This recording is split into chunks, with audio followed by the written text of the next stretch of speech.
a sua Bíblia em segunda carta de Paulo aos Coríntios, no capítulo 8 e no verso 11.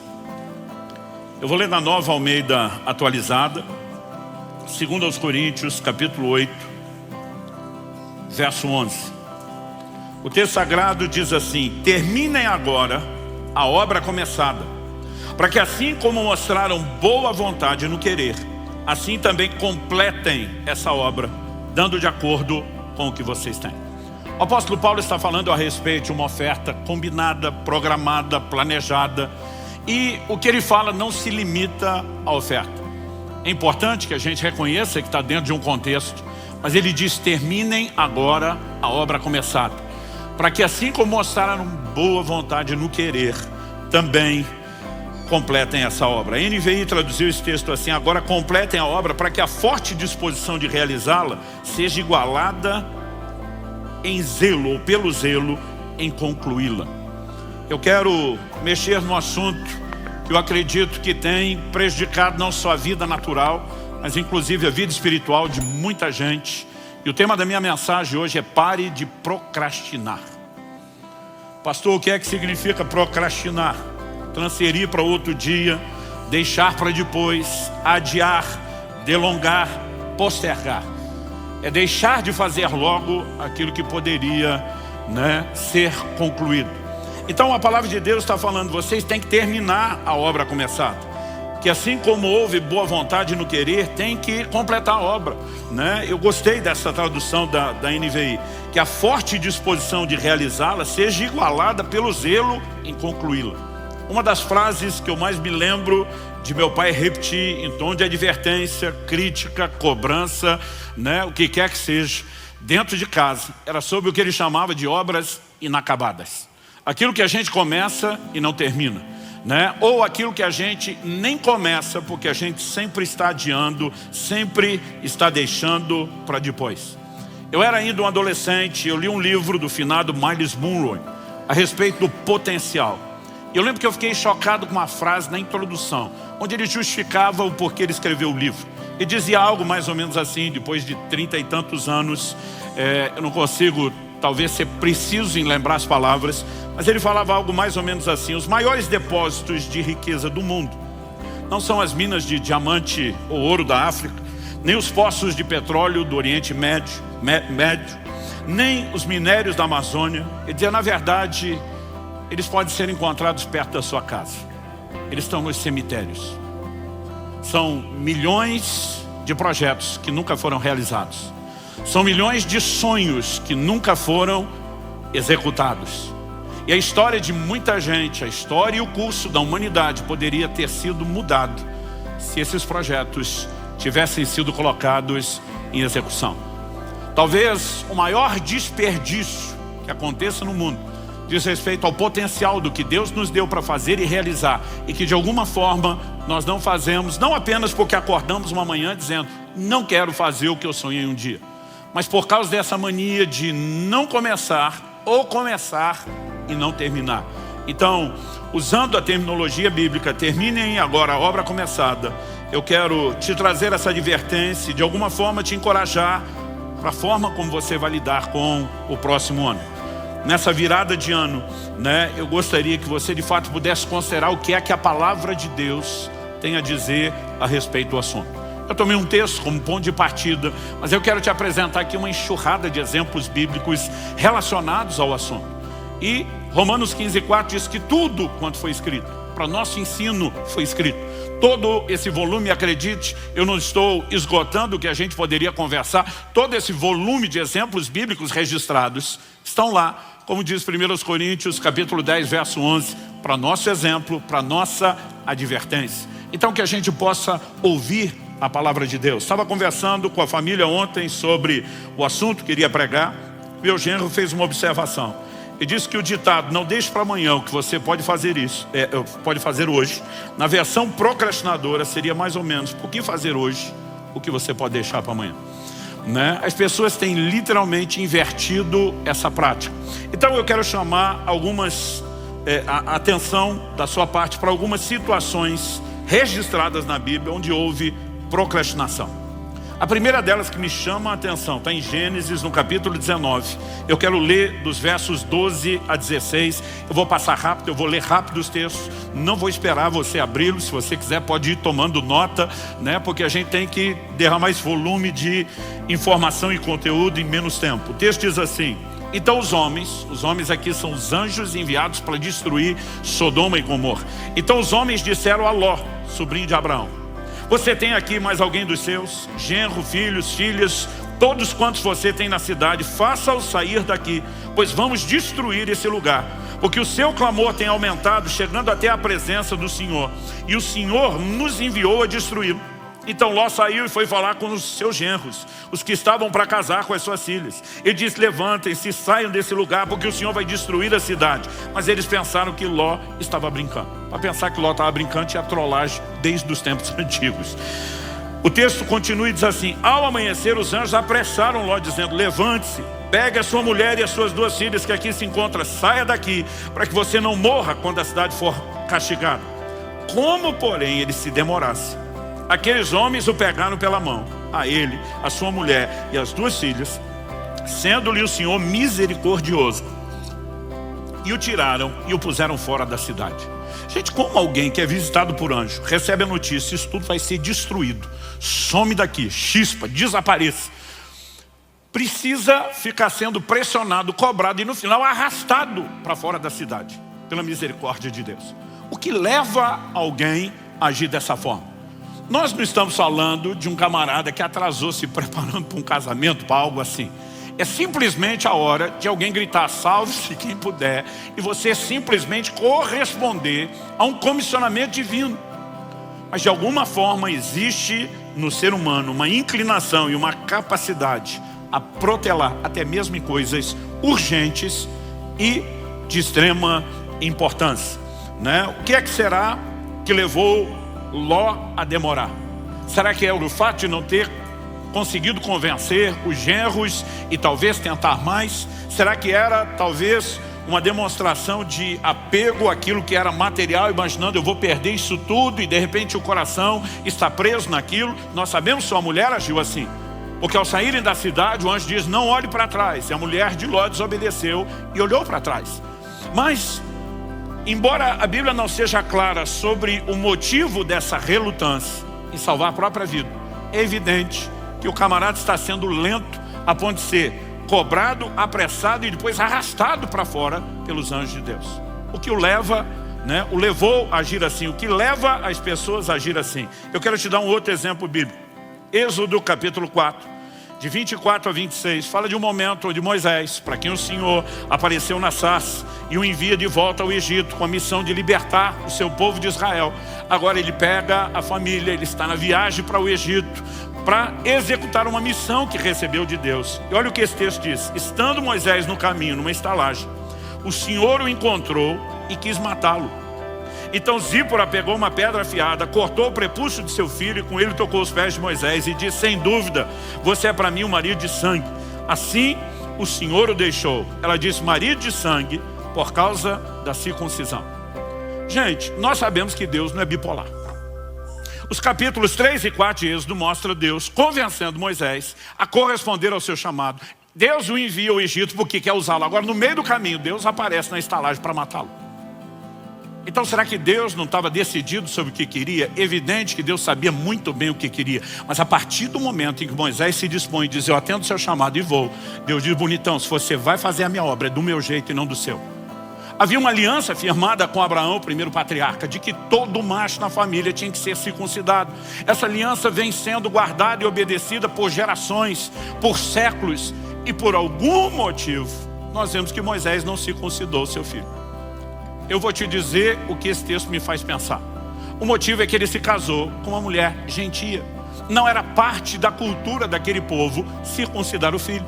Nós estamos falando de uma cirurgia com uma criança. Eles faziam isso aos 8 dias de idade, né? O momento onde a cicatrização está assim, praticamente no nível da perfeição para acontecer. Deus estabeleceu a hora de fazer a cirurgia. Agora tente imaginar a mamãe que não conhece a cultura, que talvez não conhecesse a Deus, não da forma como aquele povo conhecesse, descobrir que agora o marido com que ela casou quer mutilar o filho. numa cirurgia sem anestesia, sem asepsia, sem analgésico, sem anti-inflamatório nem antibiótico. Eu imagino que aquela mulher enlouqueceu. Ela deve ter se colocado entre o filho e Moisés e falado alguma coisa do gênero: só por cima do meu cadáver. E o Moisés, talvez, para não criar uma situação dentro de casa, disse: tá bom. E ele simplesmente vai deixando e deixando.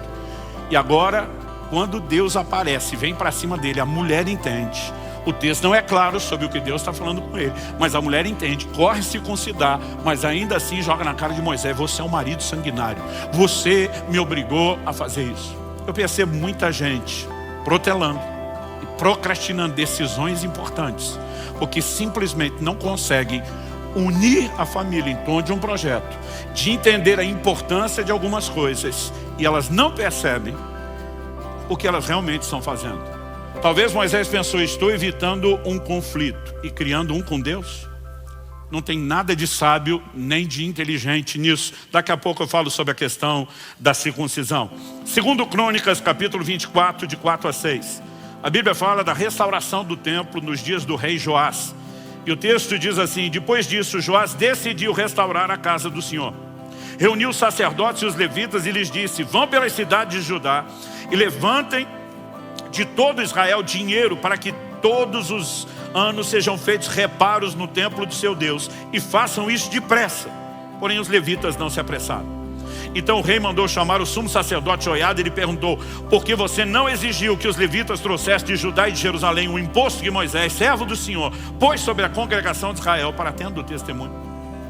O que leva a Joiada, os demais sacerdotes e todos os levitas a não obedecer um comando tão claro do rei, para não apenas executar uma tarefa, mas o rei diz: e façam depressa. Mas a Bíblia diz: nenhum deles se apressou.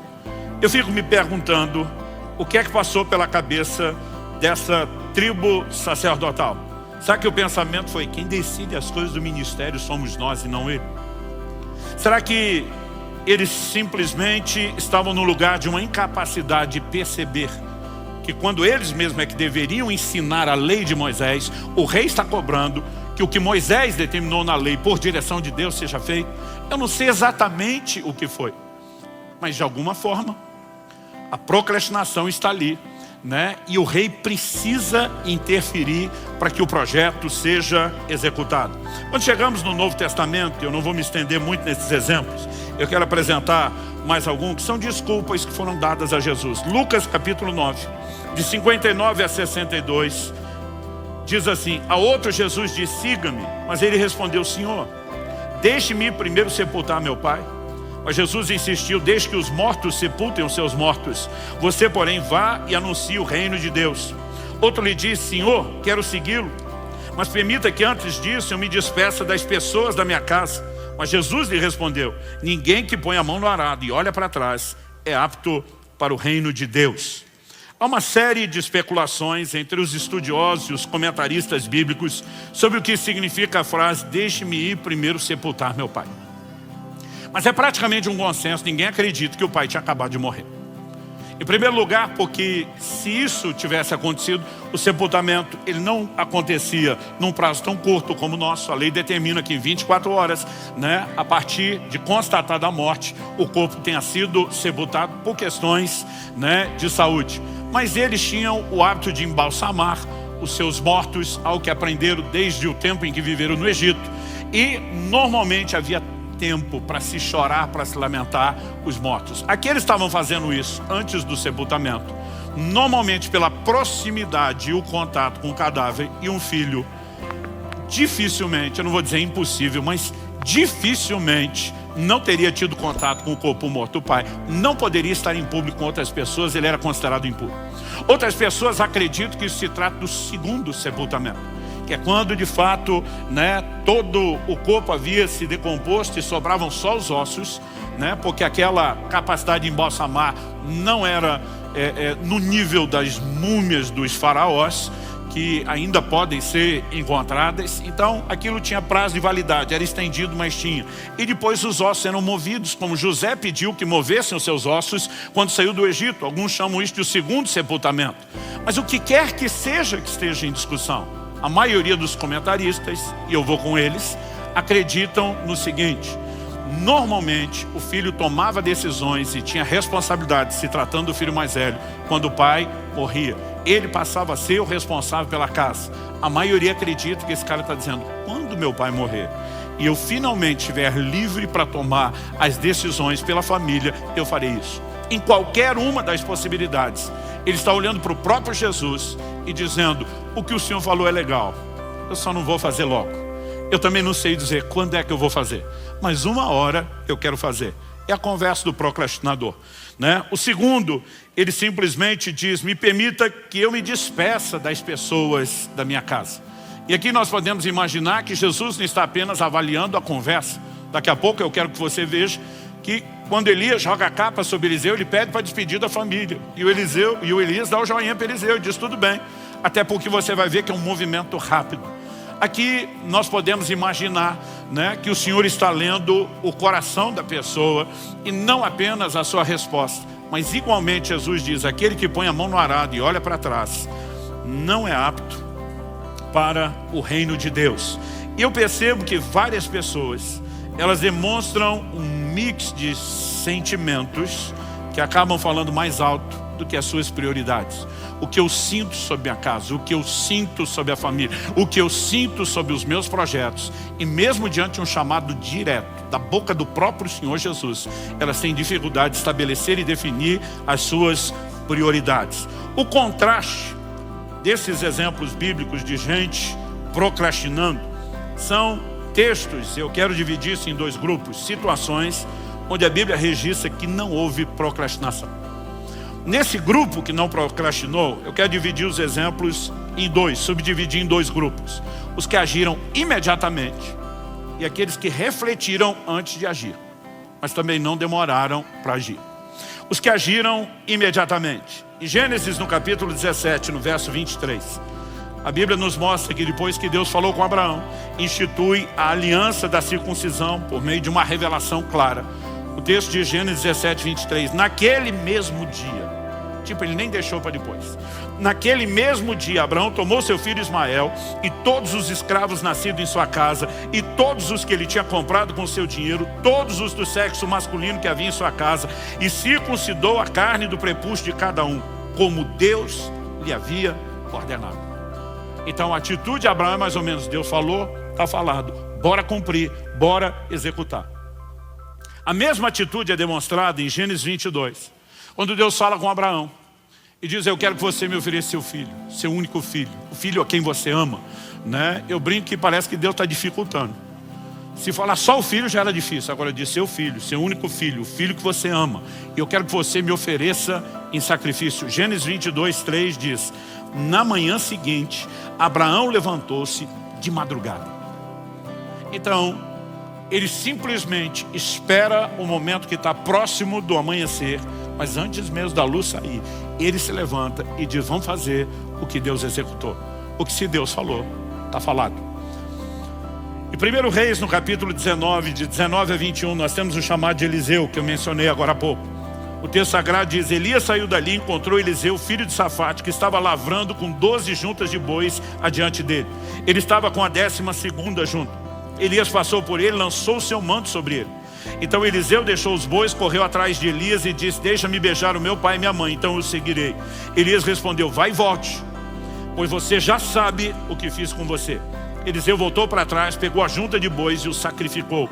E com os equipamentos dos bois, cozinhou a carne, deu ao povo, eles comeram, então se levantou, seguiu Elias e o servia.